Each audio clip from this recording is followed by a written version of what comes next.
예, 요즘 어제도 이제 비가 많이 내렸는데요. 가을 장마가 다시 시작된다고 합니다.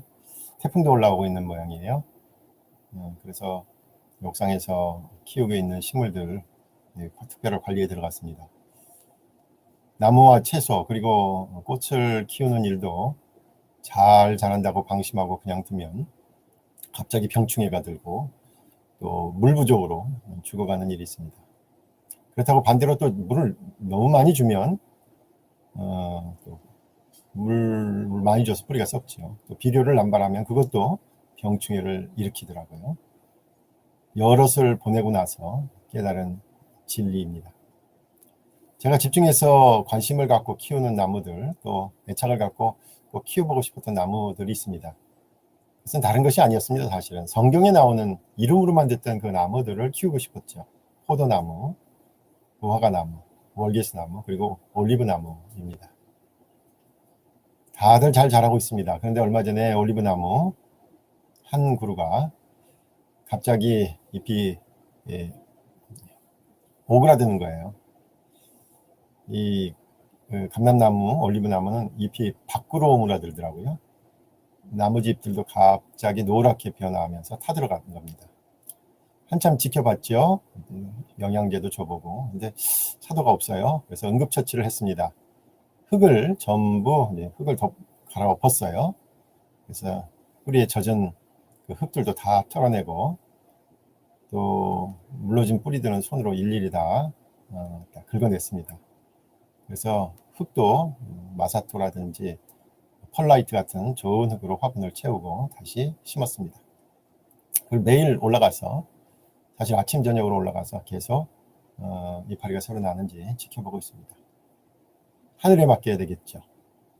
나무 하나 풀 한 포기의 생명도 결국은 하나님의 손길에 달려있음을 고백하면서 부디 살아나기만 간절히 기다리고 있습니다.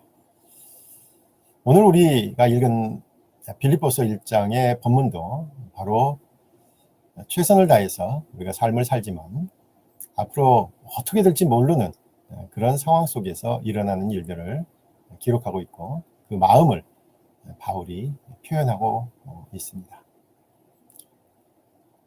우리가 이제까지 빌립보서를 통해서 감옥에 갇혀 있는 바울이 그가 비록 자신의 몸은 갇혀 있지만 감옥에서 자신을 지키고 있는 시위대 안의 사람들, 그러니까 로마 군인들이죠. 그들에게 복음을 전하고 온 기회로 삼고 있음을 볼 수 있습니다. 그런 점에서 스스로 죄인이 되어 로마 군인들과 함께 생활하면서 그들에게 복음을 전하는 모습은 바울이 바로 그리스 신화에 나오는 트로이 목마와 같은 작전을 사용하고 있다고 할 수 있죠. 로마인들은 바울을 잡아서 폭력으로 그들의 권력 아래 굴복시켜서 옥에 가두었지만 오히려 바울은 스스로 죄인이 되어 그들의 감옥만이 아니라 로마 군인들의 마음에 예수 그리스도의 복음을 전하고 있기 때문입니다. 또 바울이 감옥 밖에 있는 성도들을 이 편지로 격려하면서 신앙의 정도를 걷지 못하는 사람들에게 도전을 주고 지난 부분에서 본 것처럼 투기와 분쟁으로 또 다툼으로 복음을 전하는 사람들에게까지 하나님의 말씀을 전하는 모습에서는 구약의 예언자의 모습을 볼 수도 있습니다. 가장 어려운 시절에 하나님의 진노와 함께 하나님의 회복의 약속을 전했던 예언자들의 모습을 바울을 통해서 분명히 볼 수 있습니다. 그런데 오늘 본문에 나타난 바울의 모습은 셰익스피어의 햄릿의 모습을 떠올리게 만듭니다. 바울은 옥에 갇혀서 그가 장차 죽을 것임을 직감하고 있으면서도 다른 한편으로는 지금 편지를 받는 빌립보 성도들과 함께 사역을 계속해 나갈 소망을 표현하고 있습니다. 그가 곧 죽음을 맞이할 것인지 아니면 빌립보 성도들과 함께 다시 만나서 사역을 계속할 수 있을 것인지 알 수 없기에 바울은 그 안에서 고민하고 있음을 아주 솔직하게 표현하고 있습니다. 지금 갇혀있는 감옥에서 자신의 생명이 다 하는 것인지 여기서 끝나는 것인지 아니면 자신이 더 할 일이 있는지 바울은 그 고민을 하고 있습니다. 그래서 2절에서 살든지 죽든지 라는 표현을 썼습니다. 바울이 자신이 직면한 미래에 대한 불확실함에서 어떤 것을 택해야 하는지 고민을 하고 있는 것이죠. 자신의 죽음, 또 자신의 사역을 위한 생존, 죽음과 생존, 그 사이에서 고민하는 바울의 모습에서 우리의 모습을 볼 수 있습니다. 우리도 그런 고민하지 않습니까? 나에게 닥친 이번 일로 과연 어떤 결과가 생길 것인가? 내가 소중하게 여기던 가족은 과연 건강할 수 있을까? 언제까지 건강할 수 있을까? 지금의 건강은 언제까지 유지될 수 있을까? 그리고 지금 아프신 분들을 두고서는 정말로 간절한 마음으로 기도하면서 또 한편으로는 불안한 마음이 계속 있는 것이 사실입니다. 또 내가 평생 간직하고자 노력한 가치, 과연 언제까지 지켜갈 수 있을까? 이러한 고민을 하면서 살아가고 있습니다. 오늘 본문은 분명히 바울이 직면한 이 미래의 불확실함에 대해서 그가 어떤 자세로 자신에게 남겨진 삶을 살 것인지를 잘 보여주고 있습니다. 본문에서는 3가지로 확정되지 않은 미래를, 불확실한 미래를, 불안한 미래를 대면하는 바울의 신앙을 살펴볼 수 있습니다. 첫째는 이 불확실한 미래에 마주하여서 바울은 자신의 구원을 이루어 가겠다는 믿음을 밝히고 있습니다. 자신의 구원을 이루어 가겠다. 19절에서 바울은 이렇게 말합니다. 이것이 너희의 간구와 예수 그리스도의 성령의 도우심으로 나를 구원에 이르게 할 줄 아는 거로. 여기서 구원이란 말 뭐라고 생각해야 될까요? 감옥에서 기도하고 간구하는 데 구원받는 것? 이거는 감옥에서부터 나가는 것 아니냐 이렇게 생각할 수 있겠죠. 추록하는 것. 그러니까 기도 열심히 해서 지금 감옥에서 어떤 상황이 변해서 감옥부터 나가는 것. 이것이 어떻게 보면 보통의 감옥에 갇힌 사람이 할 수 있는 기도이고 그때 말하는 구원이겠죠.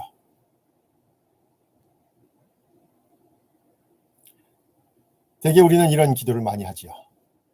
지금 당장 이 순간을, 이 어려운 순간을 지나가게 해 주시옵소서.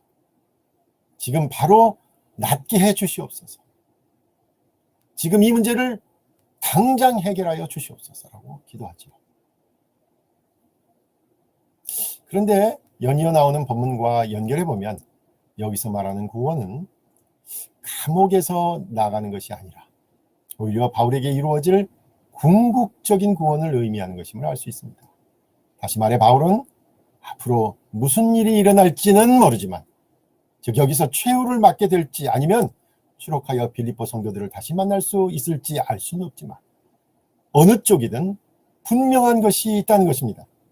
불확실한 일들 가운데 분명한 것이 있다는 거예요. 그것은 바로 앞으로 닥칠 일들에서 불확실하지만 기도를 통해 성령의 도우심을 분명하게 체험할 수 있다는 것입니다. 오늘 본문 바로 앞에 나오는 18절에서 바울은 나는 기뻐하고 또한 기뻐하리라 라고 마무리했습니다. 그리고 사실 오늘 본문도 나는 계속 기뻐하노라 이렇게 되어 있어요. 왜 계속 기뻐할 수 있습니까? 자신이 감옥에 갇혀서도 계속 기뻐할 수 있는 이유를 29절에서 얘기하잖아요. 기도와 성령의 도우심을 통해 앞으로 일어날 일들을 기꺼이 대면할 수 있기 때문입니다.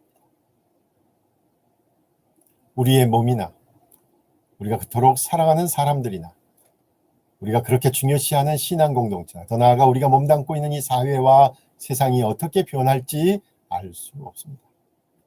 그래서 불안해하기도 하고 고민에 쌓이기도 하며 또는 이쪽으로 가야 할지 저쪽으로 가야 할지 내적 갈등을 겪을 수 있습니다.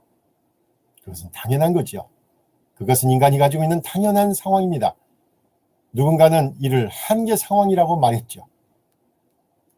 그렇다면 미래라는 불확실한 상황이야말로 인간의 실존이라고 언급했던 그 어떤 사람들처럼 우리도 절망에 이르러야 할까요? 아닙니다. 우리 알 수 없는 앞으로의 일을 통해서 기도와 성령의 도우심을 체험하게 되면 우리는 궁극적으로 우리의 구원을 완성시켜 갈 수 있습니다. 신앙의 인물인 바울도 앞으로 자신에게 벌어질 일을 알지 못해서 고민에 쌓였고 어느 쪽을 준비해야 하는지 어느 쪽으로 나아가야 할지 모른다고 22절에서 말하고 있습니다. 무엇을 택해야 하는지 나는 알지 못하노라 라고 솔직하게 고백하고 있습니다. 그러나 분명한 게 있죠. 이 과정을 통해서 자신의 구원은 완성되어 간다는 것입니다. 기도와 성령의 도우심을 통해 그 알 수 없는 미래에도 하나님을 의식하고 하나님과 동행하며 하나님의 말씀에 순종함으로 경건한 삶을 살 수 있기 때문입니다. 그래서 욥도 13장 16절에서 이렇게 고백합니다. 경건하지 않은 자는 그 앞에 이르지 못하나니 이것이 나의 구원이 되리라. 지금 당장 우리를 얽매고 있는 일들, 우리를 숨도 못 쉬게 몰아치는 일들, 그리고 앞으로 우리를 몰고 갈 상황들을 우리는 도저히 알 수 없습니다. 그런데 그 앞으로의 상황을 기도와 성령의 도우심으로 채워갈 수는 있습니다. 그렇게 우리의 구원을 이루어 갈 수 있는 것입니다. 그런 의미에서 구원은 과거형이 아닙니다. 구원은 바로 현재와 미래의 이야기입니다. 저는 한국교회의 타락과 방종의 문제는 바로 구원이 다 끝났다라고 하면서 자신의 구원의 문제를 과거의 일로 여기고 무용담으로 그리고 실적으로 과시하는 것에서 시작되었다고 생각합니다. 구원은 예수 그리스도와 함께 시작되었습니다. 우리 안에서 시작하신 놀라운 일입니다. 그러나 더 중요한 것은 바울이 2장 12절에서 말하고 있는 것처럼 항상 복종하여 두렵고 떨림으로 너희 구원을 이루라. 너희 구원을 이루라는 말씀처럼 자신의 구원의 일에 참여자가 되어야 하는 것입니다. 하나님께서 이루시는 구원의 일에 방관자로 남지 말아야 합니다. 보다 온전히, 보다 철저히, 보다 완전하게 구원을 이루시는 주님의 도우심에 기대를 가져야 합니다. 그러므로 구원은 지금 여기서는 불합리하고 부조리하고 부당해 보이는 현실을 마주할 때 기도하는 모습으로 나타납니다. 그리고 모두가 알 수 없어서 불안해하는 미래에도 우리를 구체적이고 실제적이며 분명하게 도우시는 성령을 체험하는 일로 계속됩니다. 구원은 이 모든 과정을 포함하는 것입니다. 구원을 과거의 한순간으로만 볼 것이 아니라 현재와 미래를 포함하는 커다란 그림으로 보아야 합니다. 두 번째는 바울은 불확실한 미래에 대면해서 그리스도와 함께 하겠다는 신앙을 보여주고 있습니다. 20절에서 바울은 이제까지의 자신의 모습에서 부끄러울 것이 없음을 고백하고 있습니다. 그 근거는 바로 바울은 오로지 예수 그리스도와 함께 그분만을 드러내도록 그분과 하나가 되려고 했다는 점에서 떳떳했던 것이죠. 그래서 온전히 담대하여 살든지 죽든지 내 몸에서 그리스도가 존귀하게 되려 하냐 하나니라고 자신의 의도를 표현하고 있습니다. 바로 뒤에 21절에서도 계속되는데 이는 내게 사는 것이 그리스도니 죽는 것도 유익함이라고 밝히면서 살든지 죽든지 그리스도와 함께 살고 그리스도와 함께 죽으려는 각오를 드러내고 있습니다. 23절에서도 차라리 세상을 떠나서 그리스도와 함께 있는 것이 훨씬 더 좋은 일이다 라고 하면서 자신의 마음은 그리스도와 함께라면 그 어떤 상황도 받아들일 수 있다는 다짐을 밝히고 있습니다. 바울은 빌립보서에서 감옥이라는 고난의 상황에 자신과 동일한 고난을 겪으신 예수 그리스도와 하나가 되었다는 점을 반복해서 말하고 있습니다. 이제 바울의 생명이 곧 끝나게 될지 아니면 사역을 위해 풀려나게 될지 모르는 상황에서 바로 예수 그리스도와 하나가 되는 바로 이 상황이 예수 그리스도와 하나가 되는 필요 충분 조건이 된다는 점을 고백하고 있어요. 전혀 예측할 수 없어서 우리에게 불안과 고민과 갈등을 일으키는 피하고 싶은 바로 우리의 상황이 역설적으로 예수님과 하나가 되는 상황입니다. 가장 어렵고 가장 힘들고 그래서 정말로 피하고 싶은 이 상황이 우리가 그토록 바라는 예수님과 하나가 되는 조건이 되는 것입니다. 그렇다면 이제 우리가 직면한 문제를 어떻게 마주해야 하는지에 대한 강한 암시를 얻게 됩니다. 다시 말해 바로 지금 자신에게 닥친 문제를 어떻게 대하느냐, 바로 자신의 신앙 상태를 보여주는 것입니다. 우리가 피하고 싶지만 어쩔 수 없이 닥치는 문제들이 바로 우리 신앙의 가장 적나라한 상태를 들추어 보여주는 잣대가 되는 것이죠. 가장 힘들 때를 어떻게 보내느냐, 그것이 우리의 신앙의 상태를 여과 없이 드러내는 것입니다. 그래서 많은 신앙의 선배들은 남들이 좋은 때라고 할 때보다는 모두가 피하고 싶은 상황에 있을 때 예수 그리스도를 더욱 가까이 묵상하며 자신에게 맡겨진 길을 묵묵히 갔던 것입니다. 바로 가장 어려울 때 예수 그리스도와 함께 하던 이들로 인해서 교회가 교회다울 수 있었습니다. 그러므로 교회가 가장 어렵다고 하는 바로 지금이 어쩌면 예수 그리스도에게 가장 가까이 갈 수 있는 때입니다. 그리고 예수 그리스도와 함께 다시 시작할 수만 있다면 그것이야말로 가장 확실한 제도약의 디딤돌이 되는 것입니다. 가장 어렵고 힘든 고통의 때를 예수님과 하나가 되는 때로 만들기 위해서는 우리의 생각을 점검해 볼 필요가 있겠죠. 우리는 지금 당장 닥친 문제에 직면해서 우리가 지금 현실에서 살아나는 것이야말로 하나님의 도우심의 증거라고 여기는 경향이 있습니다.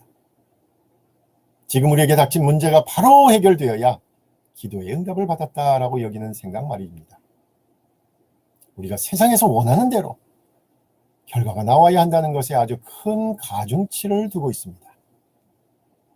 다시 말해 우리가 매일 마주하는 세상 현실에 적응성이 있어야 그것이 진리라고 받아들이는 현실적인 세계관을 강하게 지니고 있습니다. 사실 그런데 이런 생각은 당시 헬레니즘 시대에 통용되던 세계관이었습니다. 바울의 시대에 통용되던 세계관이었어요. 유대인들조차도 이 헬레니즘적인 세계관에 많이 매몰되어 있었습니다. 이 현실적인 세계관이 지배하면 죽으면 모든 것은 끝나는 것이다 라는 생각을 갖게 되겠죠. 그리고 죽음 이후에는 육체와 영혼이 나누어져서 우리의 삶은 그것으로 끝나는 것이라고 여기는 경향으로 치닫게 될 것입니다. 그런데 바울은 바로 그 현실적인 세계관과는 정반대되는 생각을 드러내고 있습니다. 20절에서 이렇게 말하지 않습니까? 살든지 죽든지 내 몸에서 그리스도가 존귀하게 되게 하려 하나니. 여기서 집중해야 할 단어는 내 몸에서라는 단어예요. 살든지 죽든지 내 몸에서. 좀 이상하지 않습니까? 풀었으면 이거예요. 살아도 내 몸에서, 죽어도 내 몸에서. 이거 좀 이상하죠? 살아도 몸이 있고 죽어도 몸이 있음을 받아들이고 있는 거예요. 살든지 죽든지 내 몸에서. 살아도 내 몸에서, 죽어도 내 몸에서. 죽으면 몸이 어디 있어요? 근데 그렇게 얘기합니다. 다시 말해 우리 눈에 보이는 육체적이고 물리적인 세계로 우리의 삶이 끝나는 것이 아니라 우리의 육체적인 한계 그 너머로 바울이 몸이라고 표현한 나라고 할 수 있는 존재가 있다는 것이고 우리의 삶은 계속된다는 신앙을 가지고 있습니다. 그래서 살아도 주님께서 사는 것이고 죽는 것도 손해될 것은 없다는 신앙을 밝히고 있습니다. 그래서 23절에서는 이렇게까지 얘기해요. 차라리 세상을 떠나서 그리스도와 함께 있는 것이 훨씬 더 좋은 일이다 라고 고백한 것입니다.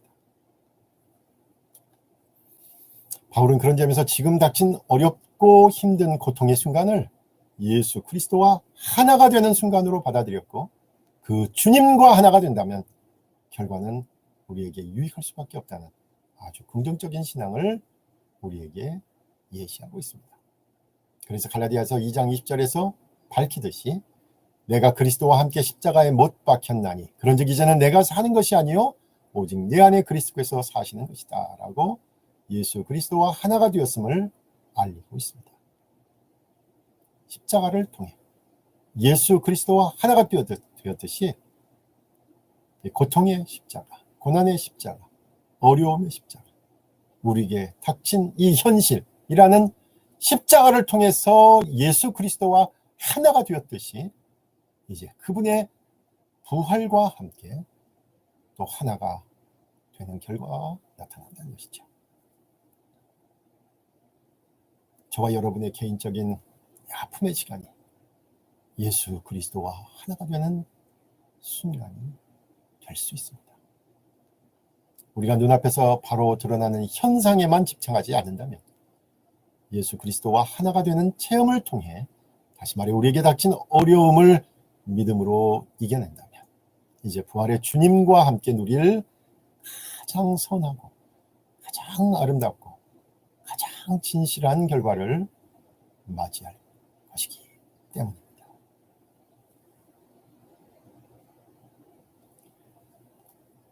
마지막으로 세 번째는 불확실한 미래를 직면해서 바울은 믿음의 진보와 기쁨을 위해 살겠다는 신앙을 보여줍니다.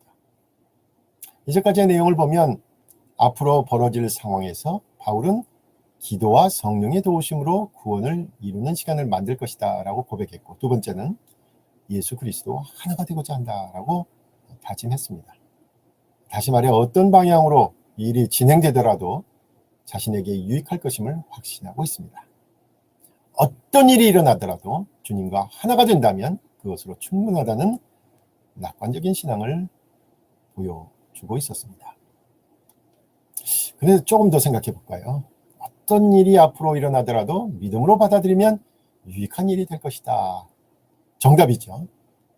성경은 사실 이걸 얘기하고 있죠. 근데 가만 생각해 보세요. 이것도 가만 생각해 보면 너무 대책 없는 자세일 수도 있습니다.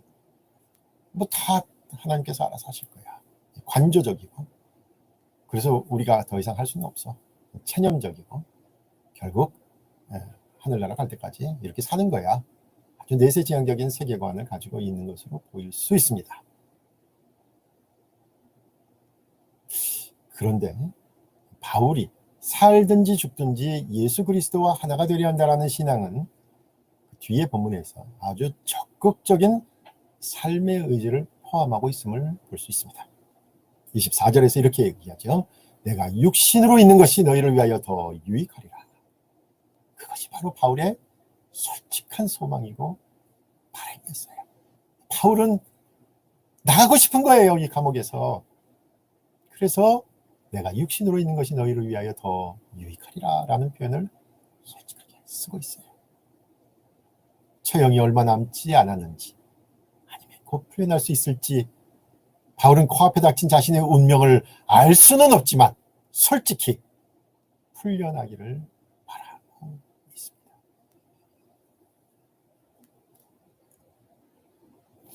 그런데 바울이 세상에서의 삶에 대해서 미련을 가지고 있어서 그런 것일까요? 아니면 아직 때가 되지 않았는데 여기서 이렇게 생을 마감할 수 없다는 집착으로 인한 것일까요? 아니면 감옥에서 풀려나는 육체적인 해방을 갈망해서 그런 것일까요? 아닙니다. 바울이 자신의 앞날을 알 수는 없어서 고민이 되고 불안하기도 하고 내적 갈등을 일으키기도 하지만, 만약에 자신이 살 수만 있다면, 그래서 바깥의 자유로운 공기를 마실 수만 있다면, 그래서 사랑하는 사람들과 조금만 더 같이 있을 수만 있다면, 그가 바라는 이유는 분명합니다. 그것은 너희를 위하여라는 말에서 단적으로 드러납니다. 만약에 바울이 살아야 할 만한 이유가 있다면 그것은 빌립보 성도들을 위해서였던 것입니다.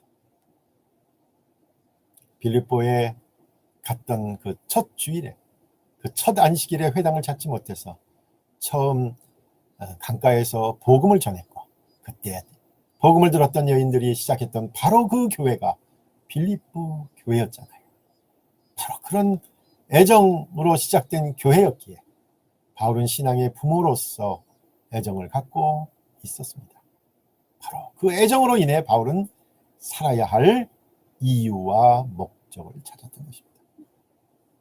바로 그 애정으로 인해 바울은 살아야 할 이유와 목적을 찾았던 것이고, 바로 하나님의 마음을 이해할 수 있었던 것이에요. 하나님께서 그 사랑하는 자녀들에 대한 관심과 애정이 크시듯이, 또 부모가 자녀에 대한 관심과 애정을 평생 품고 있듯이, 바울은 사랑하는 빌립보 성도들을 위해서 살아야 한다는 이유와 목적을 찾았던 것입니다. 그리고 바울이 만약에 자신이 더 살 수만 있다면 무엇을 하려는 것인지 25절에 더 자세히 설명하고 있습니다. 너희 믿음의 진보와 기쁨을 위하여 라는 것이죠. 자신은 이 지옥 같은 감옥에서 빨리 나가기를 정말로 바라는데, 빌립보 교회 즉 신앙 공동체의 믿음의 진보와 기쁨을 위하여 살아서 나갔으면 좋겠다라는 것입니다. 우리를 둘러싼 불확실한 미래가 우리에게 갑자기 엄습해서, 그래서 우리의 생사를 장담할 수도 없고 우리의 계획이나 우리의 바람을 송두리째 앗아가는 바로 그때 우리가 살아야 할 이유와 목적이 분명해야 합니다. 그것은 바로 너희를 위하여이고 그들의 믿음의 진보와 기쁨을 위해서여야 합니다. 우리에게 하루라도 더 살아야 할 이유가 있다면 그것은 자신을 위해서가 아닙니다. 자신이 아닌 남의 유익을 위한 것이고, 무엇보다도 신앙 공동체에게 믿음의 덕을 세우기 위한 것이어야 합니다. 다시 말해 우리가 치열하게 기도와 성령의 도우심으로 살아가고 예수 그리스도와 하나가 되려 하는 모습을 통하여 결국은 우리 주변 사람들이 정말로 하나님이 존재하시는 거예요. 저 사람을 보니까 정말로 하나님이 존재하시는 거예요. 저 사람을 보니까 참말로 예수 그리스도라는 분이 계시는 거예요. 저 사람의 살아가는 모습을 보니까 성령의 도우심이 과연 있구나라고 고백할 수 있어야 합니다.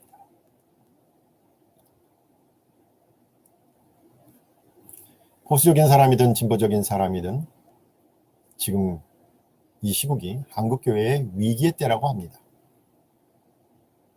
가만 생각해 보면 한국교회에 대한 진단은 이제 끝난 것 같습니다. 이제는 바로 치료의 시간입니다. 어떻게 치료할까요?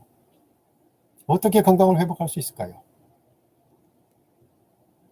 저 목사가 바뀌면 그렇게 될까요? 저 장로나 저 집사나 저 교회가 바뀌면 한국교회가 건강해질까요? 한국교회가 건강해지는 열쇠는 저와 여러분이 진정한 신앙인의 삶으로 살아야 하며 그리스도께서 원하셨던 신앙 공동체를 만들어가는 데 있습니다. 이제는 저와 여러분이 진정한 신앙생활을 하는 바로 그만큼, 그러니까 저와 여러분이 하는 만큼 한국교회의 가능성이 있습니다. 저와 여러분의 믿음의 진보와 기쁨만큼만 한국교회가 호흡을 연명하며 살아 있을 수 있습니다.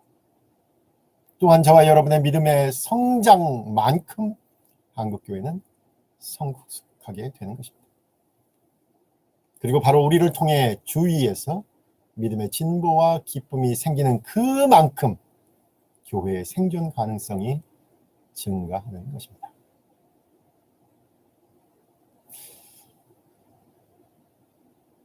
저는 그런 것 같아요. 예.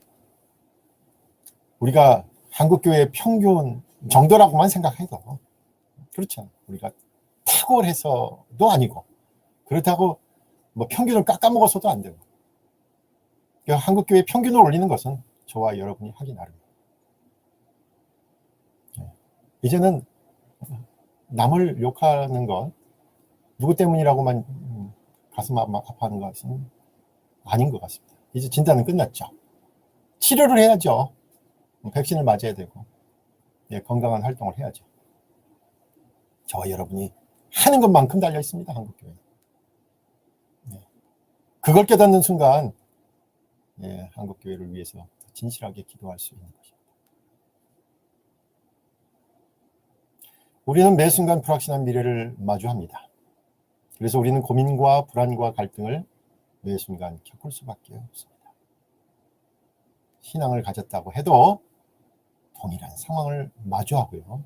어쩌면 그리스도인이라는 이름 때문에 그 강도는 더 클 수밖에 없어요. 신앙인들이라 주변에서는 어떻게 돼야 하는지, 어떻게 살아나가는지를 더 예의주시하고 있으니까요.